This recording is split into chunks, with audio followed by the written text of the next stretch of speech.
chargeurs font une cinquantaine de billes, mais j'ai décidé d'en réduire certains à 32 billes. Ce sont les mêmes que pour la MP40 AGM, donc ce ne sont pas des chargeurs de Sten à proprement parler. Les chargeurs de Sten, ils ont cette gueule-là.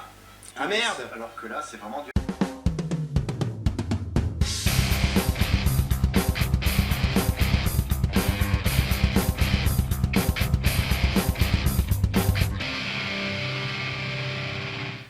Aujourd'hui, j'ai mastiqué. Titre.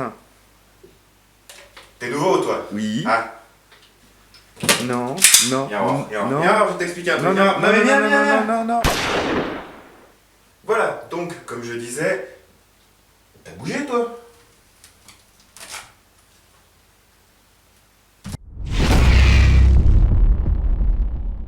Déstockage Games.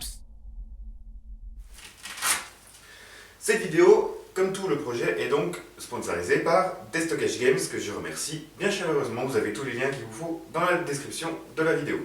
Donc aujourd'hui, nouvel épisode de la Tacti-Sten, donc le concept, le projet de moderniser, de tacticaliser à mort une Sten AGM. Vous avez la playlist dans le i au coin de votre écran, et aujourd'hui, on va parler des chargeurs. Ça va être un peu un épisode filler de Naruto parce que j'attends encore beaucoup de pièces qui doivent arriver pour vraiment attaquer le gros du truc. Et j'ai remarqué dans la dernière vidéo donc de Neo 035 sur la Sten AGM qu'il parlait que même si les chargeurs de la MP40 sont compatibles, ce ne sont à proprement parler pas des chargeurs de Sten, ce sont des chargeurs de MP40 à cause en fait des stries qui sont sur les côtés du chargeur, il y en a deux, alors que les chargeurs de la Sten sont complètement plats. Je me suis dit pour les photos, pour faire comme si c'était vraiment le chargeur qui avait été en dotation avec l'arme à l'origine, au moins en avoir un qui ressemble vraiment à un chargeur de Sten. Donc on va s'en modifier un, tout simplement. Les autres, je verrai, les autres on dira qu'on les a trouvés dans le coffre, dans le grenier chez Papy. Pour les photos, pour faire comme s'il y avait vraiment eu un chargeur d'origine avec cette Sten quand elle a été produite, on va en modifier un et le faire ressembler beaucoup plus à un chargeur de Sten. C'est parti. Alors, pour cette recette, il va nous falloir donc un chargeur, du mastic, divers papiers de verre, de l'après, de la peinture, et éventuellement, s'il m'en reste, un petit chouïa de vernis. Donc le principe va être très simple, le principe c'est de faire disparaître voilà, les deux striures qui sont là de chaque côté du chargeur. De ce que j'ai pu voir sur des vrais chargeurs, la striure qui est à l'arrière a l'air d'être plutôt réaliste. Le trou là pas du tout, mais ça honnêtement on s'en fout. Mais voilà, cette rainure là on n'y touche pas.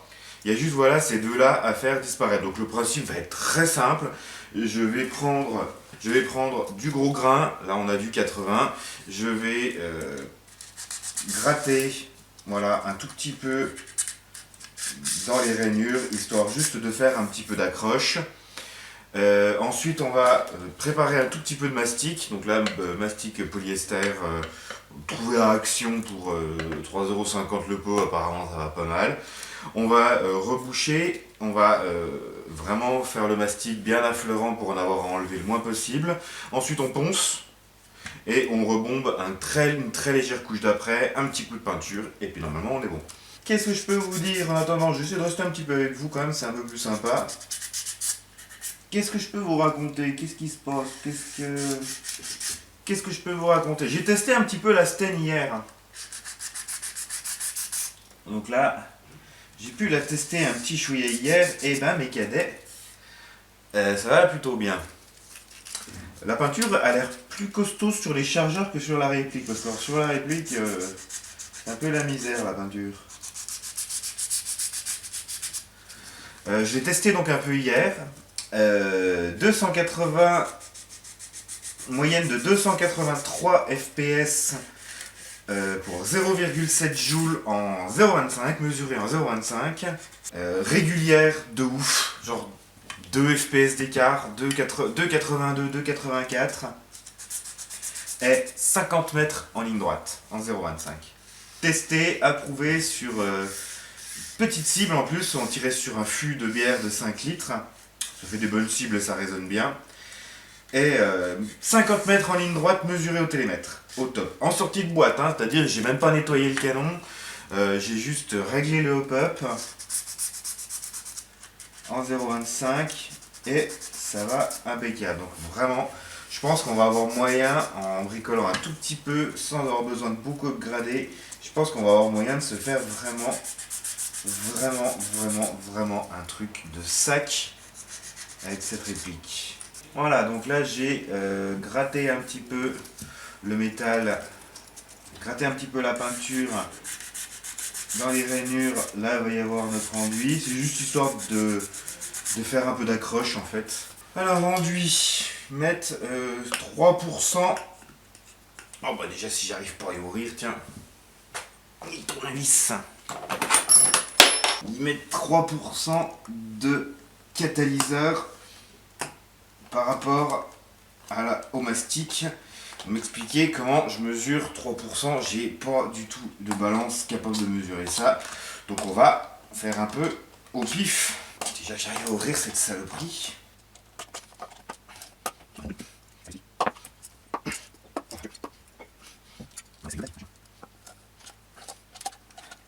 À mesure que je ferme d'un côté, que j'ouvre d'un côté, ça se ferme de l'autre. C'est une farce. Bon, je vais chercher ma tronçonneuse. Hop, de toute façon on va pas en prendre beaucoup parce que j'ai pas grand chose à boucher et puis apparemment ça solidifie quand même relativement vite. Ah bah ça manquait ça, tiens. J'en ai pas besoin de beaucoup, hein. Je pense que ça je peux faire le chargeur en entier. Ou de toute façon pour le prix que ça coûte c'est pas grave si on en gaspille un peu. Tac, on va foutre ça là-dessus. Je pense que j'en ai même largement trop déjà. On va mettre le couvercle que j'ai mis 10 minutes à réussir à enlever. Je vais pas réussir à remettre. Ça c'est pas drôle. Ah ça pue. Oh. Heureusement que j'ai ouvert la fenêtre. Hein. Le catalyseur 3%. Comment je connais, comment je calcule 3%.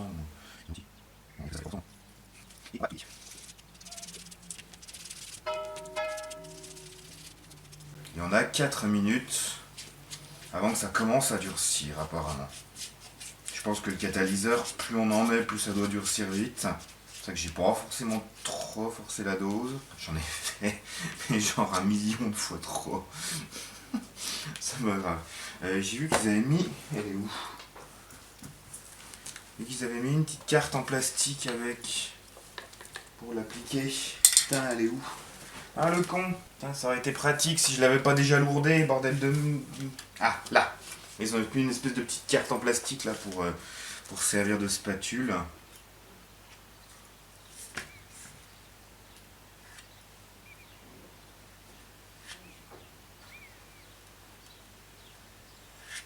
Voilà, bah c'est pas mal.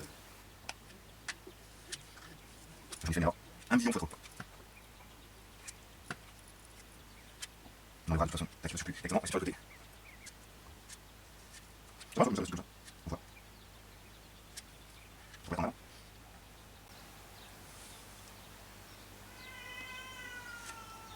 Ah, le chat qui s'exprime. Où est ma pâtée? Humain. C'est d'enlever un petit peu le plus gros maintenant avant que ça se... Oh putain qu'il est chiant. Essayer d'enlever un peu le plus gros quand même là avant que ça durcisse trop, ça fera toujours ça de moins à enlever après. Bon, on va mettre ça à sécher et puis on verra après pour le ponçage, mais là honnêtement c'est pas mal. De toute façon là c'est un bricolage quasiment 100% action, je veux dire l'après c'est action, la bombe c'est action, il n'y a que le vernis, c'est une nuance, c'est brico-marché. Bon, 1 heure après, c'est sec.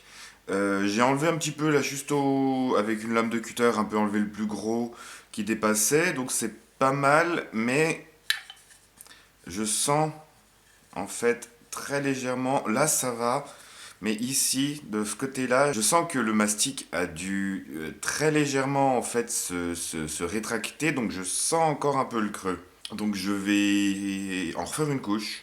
Une toute petite couche, toute fine. Je vais remettre une couche des deux côtés, je relaisse sécher et ensuite on ponce. J'ai avancé juste un petit peu sans vous, j'ai poncé un peu, j'ai fait qu'un côté pour le moment, donc celui-là est resté brut. Celui-là a été entièrement poncé, donc au final bon, j'ai tout poncé à la main. Là c'est ultra smooth, c'est ultra lisse et c'est pas mal. Donc j'ai tout fait avec un petit grain 180, ça va bien. Je verrai si je passe un coup plus fin. Mais pour le moment non. Je pense qu'avant de continuer, je vais apprêter un tout petit coup. Ça permettra de voir un peu les défauts, reponcer, réapprêter, reponcer, etc. jusqu'à ce que ce soit bien. Et peinture pour terminer. Tac. 2 couches d'après entrecoupées de sessions de ponçage, puis 2 couches de peinture et 1 couche de vernis plus tard. On est bon. Tout beau, tout propre, tout lisse et tout sans les striures. C'est anecdotique, vous allez me dire comme modification, mais au moins j'ai une Sten qui a un chargeur de Sten. C'est... Pour les photos, pour tout, ça rendra quand même un petit peu mieux. Le rendu est encore très loin d'être parfait. Vous ne le verrez pas forcément en vidéo. Il y a 2-3 petits endroits où on voit que ça a été bricolé, que ça a été poncé. Il ne faut pas oublier que les chargeurs, les vrais, ça reste de la tôle emboutie. Donc au niveau finition, c'est pas toujours oufissime. Mais le rendu est quand même vachement sympa. Et au moins, voilà, c'est un chargeur de Sten. J'en ai maintenant terminé avec cette vidéo. J'espère que ça vous aura plu. Encore un grand merci à Destockage Games pour leur soutien, un grand merci et un petit coucou à Neo035 et son contenu de qualité qui m'a permis de voir que j'avais pas les bons chargeurs pour ma Sten. Si vous avez des questions, des suggestions, n'hésitez pas à le faire dans l'espace commentaire de la vidéo. N'hésitez pas aussi à partager, à liker et à vous abonner à la chaîne si ce n'est pas déjà fait. Sur ce, je vous dis merci d'avoir regardé, salut, Airsoftez bien et à la prochaine.